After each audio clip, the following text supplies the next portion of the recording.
I am Audrey, 58 years old.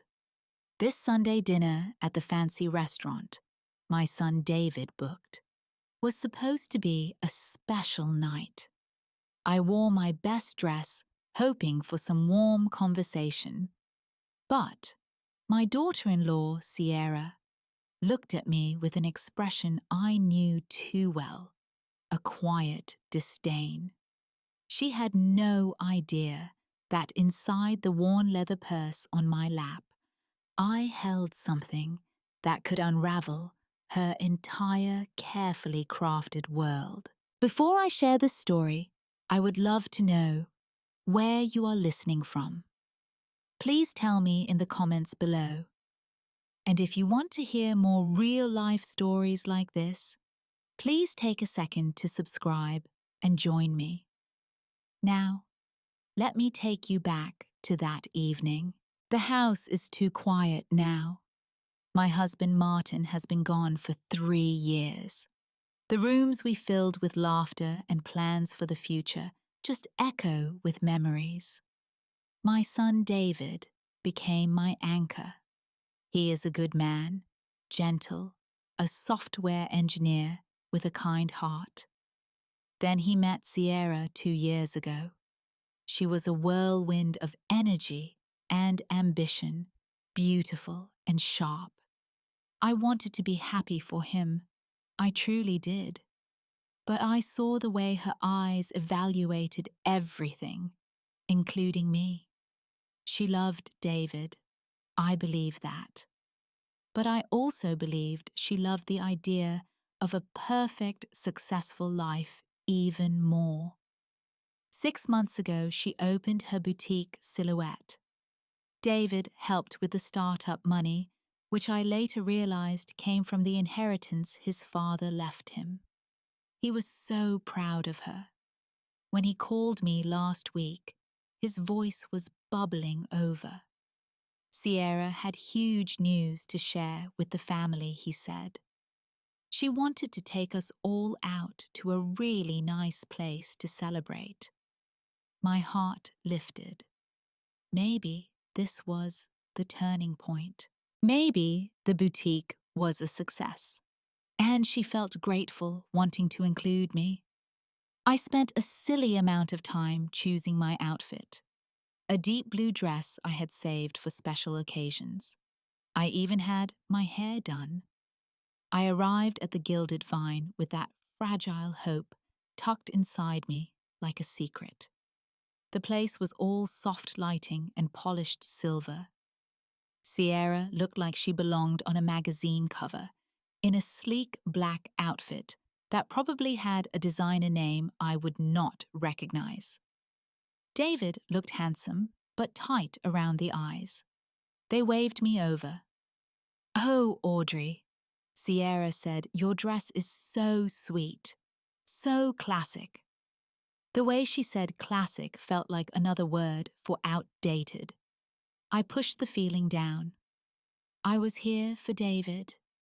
I smiled and took my seat, placing my old leather purse, a gift from Martin, years ago, securely on my lap. The dinner began with small talk that quickly became Sierra's solo performance. She talked about the boutique's amazing clientele, the influential people she was meeting, how a local lifestyle blog was going to feature her next month. I was genuinely impressed. "That's wonderful, Sierra," I said. "It must be challenging to manage all the moving parts of a new business. What's your inventory turnover been like?"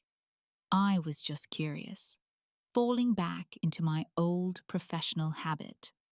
I was a senior accountant for 27 years. Numbers and logistics are my language.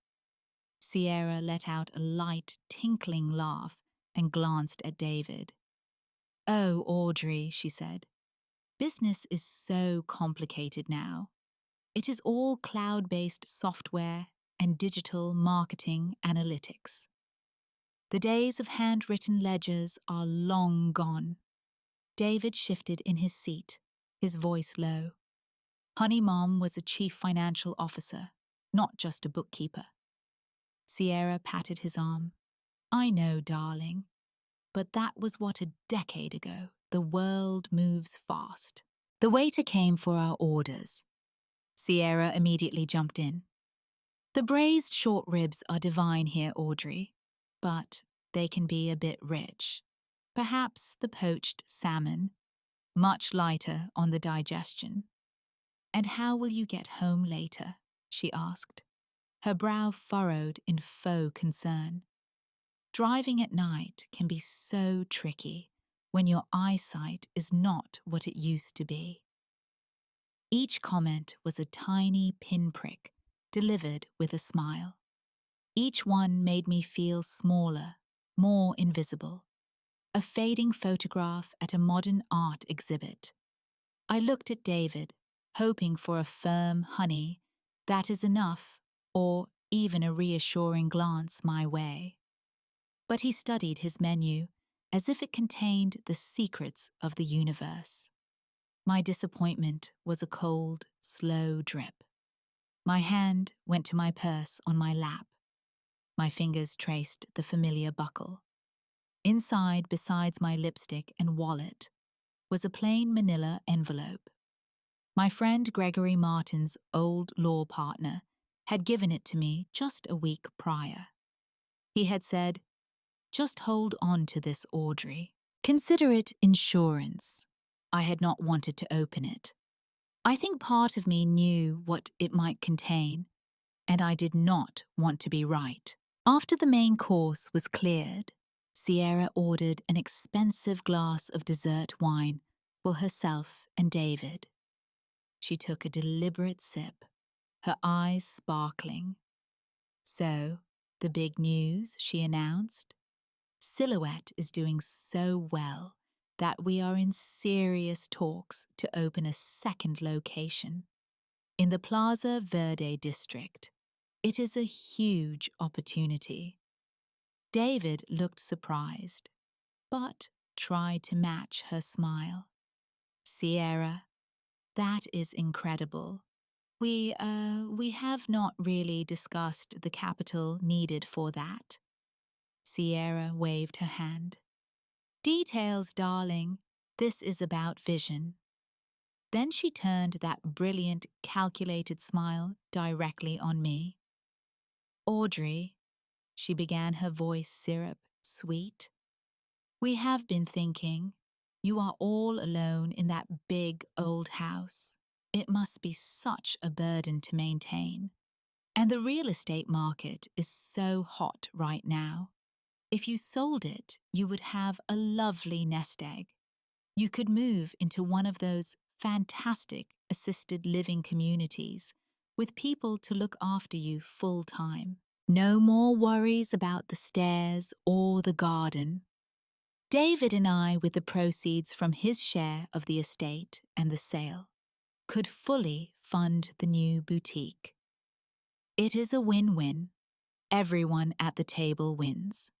The air was sucked out of the room. I could not breathe. My house, the home where Martin and I painted every room, where we brought David home from the hospital, where we celebrated birthdays and weathered storms. David's face was pale. "Sierra, what are you talking about? We never agreed to this. That is Mom's home." Sierra's smile hardened just at the edges. "David, be practical. It is just an old house. It is a structure. We are talking about our future, my vision." My hands were trembling under the table. I found my voice a thin, reedy sound. "That is my home, Sierra." She looked at me then, and all the pretend sweetness vanished from her eyes. It was just cold impatience. "Oh, Audrey, let us be realistic. You are a widow, living on savings and a pension. What use are you to anyone anymore except as a liability? At least your house can still be useful." The words hung in the air, cruel and absolute. I saw David flinch as if struck. He opened his mouth, but no sound came out, trapped between his wife and his mother. The other diners' conversations seemed to hush. I felt 100 eyes on me, the pitiful old woman being put out to pasture. In that moment, something in me broke. But it was not a break into pieces. It was a break into clarity. A deep, calm, icy clarity settled over me. The hurt and humiliation evaporated, burned away by a sudden pure flame of resolve. Under the sparkling chandelier light, I did not cry. I did not yell. I simply looked back at Sierra, and my gaze must have changed, because her confident smirk faltered for a second. I saw not my son's wife, but a financial problem I needed to solve. I slowly bent down and placed my purse on the table. The click of the brass buckle was loud in the silence. Sierra watched, probably thinking I was getting a tissue for my inevitable tears. David watched, his eyes wide with panic and shame for me. I did not take out a tissue. I pulled out the manila envelope. I placed it squarely on the white tablecloth between the wine glasses and the bread basket. "You were talking about the complexities of business, Sierra," I said. My voice was steady, quiet, and it carried in the quiet room. "Perhaps you should understand the complexities of your own business a little better first." I saw David's confused look. "What is that, Mom?" I kept my eyes on Sierra. "After our last visit, when you mentioned Sierra was stressed about some supplier debts, I got concerned. Old habit. I called Gregory. He made a few discreet legal inquiries. Public business filings, credit reports, that sort of thing." Sierra's face began to drain of color. I opened the envelope and slid out the top sheet. "This is a copy of the business registration for Silhouette LLC. You listed its primary business address as 127 Maple Lane. That is my address, Sierra. You used my home without my knowledge or consent. That has legal implications." I placed another page on top. "This is a summary of your store's financial activity based on available data. Your rent at the current location is 3 months behind. Your primary supplier has filed a notice of intent to collect. The boutique is not profitable. It is in fact insolvent." But the final page, I said, my voice dropping even lower, "is the most interesting. David, you told me you invested $80,000 from your inheritance into Silhouette for inventory and operations." I slid a photocopy of a bank statement and several receipts toward David. A large portion of that money was transferred not to a fabric wholesaler or a payroll service, but to a luxury jewelry retailer, a high-end handbag boutique, and for a 2-week vacation rental in Napa Valley last fall. The one you told David was a business networking retreat. Sierra was statuesque, her hand frozen around her wine glass. Her knuckles were white. Then she snatched the papers. This is private. You had no right. This is harassment." I leaned forward slightly. "No, this is due diligence, conducted by a concerned mother and a competent attorney. And it would seem the useless old widow can still read a balance sheet. She can still spot a con. You were not trying to build an empire, Sierra. You were trying to finance a fantasy, and you were willing to sell my home, my history, to keep the fantasy alive. The dam broke. David finally found his voice. He looked from the papers to Sierra's stricken, angry face. You told me business was tough, but turning around. You said that trip was for buyers. You looked me in the eye and said we needed to tighten our belts for the dream. Is any of it true? Sierra's shock was morphing into defensive fury. You do not understand the pressure I needed to look the part. The clients expect it. And that money was ours, David. Ours to spend on our life. But the evidence was physical, undeniable. The elegant facade of Sierra's world was crumbling right there at the table. She was not crying from remorse, she was sputtering from exposure. I gathered the papers back into the envelope, my movements slow and deliberate. My home is not collateral for your delusion, Sierra, and my son is not an ATM.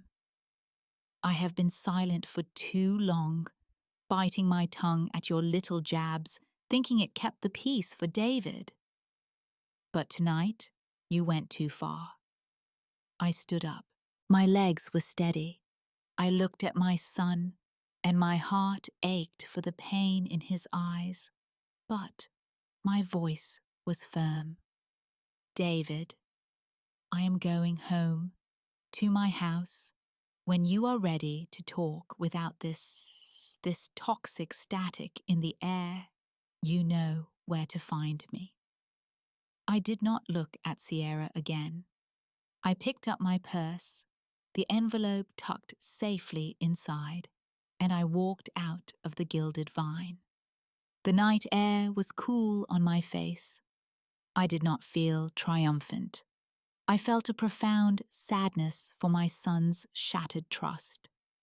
But beneath that, like solid ground, after a long earthquake, I felt a weight I had been carrying for 2 years finally lift. The next morning, David was on my doorstep, his eyes chud-rimmed. He looked like the little boy who had skinned his knee and needed his mom. Mom, I am so sorry. I am so sorry. I did not see it. I did not want to see it. We sat at my kitchen table, the same one where I helped him with his multiplication tables, and we talked for hours. I showed him everything in the envelope. Gregory came over later and explained the legal realities, the options for David to try and recover some of his money. Though Gregory was not optimistic. The money was likely gone. David moved out of their apartment that week. He asked Sierra for a separation. The process was ugly, filled with her accusations and bluster, but the facts were on his side. Without David's financial life support, and with her creditors closing in, Silhouette closed its doors for good within a month. Sierra packed up and left the state, her reputation in tatters among the social circle she worked so hard to cultivate. David stayed with me for a little while. We painted the spare room. We cooked simple meals together. We talked, without anyone else's voice in the room. We rediscovered each other not as mother and dependent son, but as 2 adults who loved each other.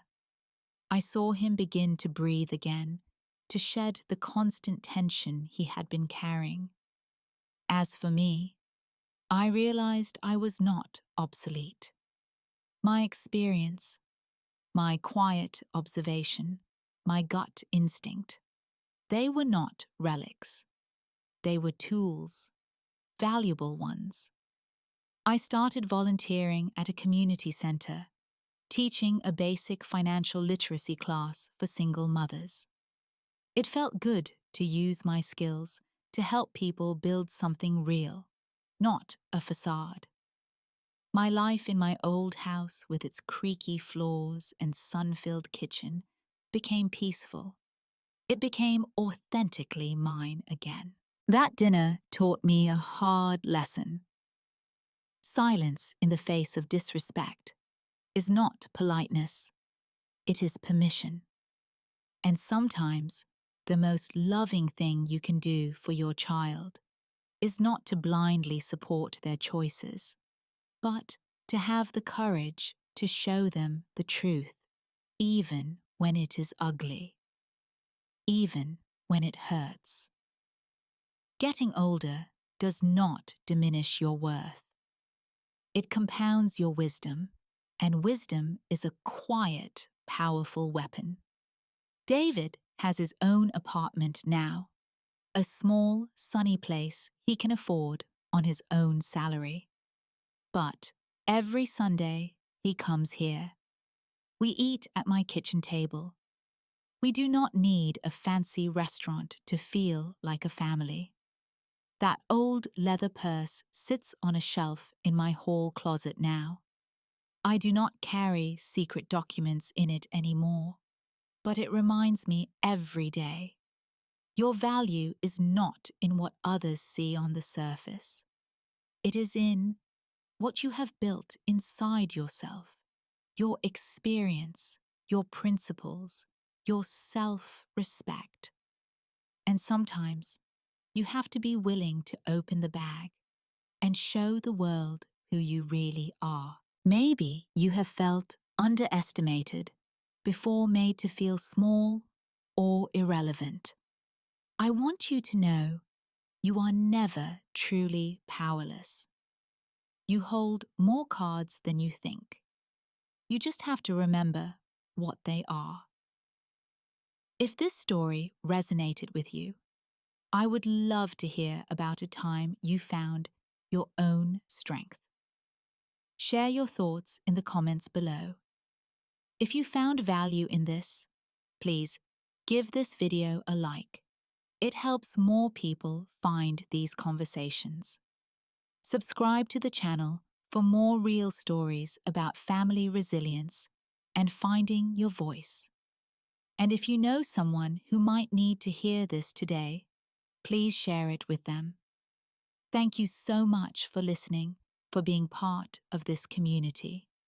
Take care of yourselves, and remember to always honor the wisdom you carry within.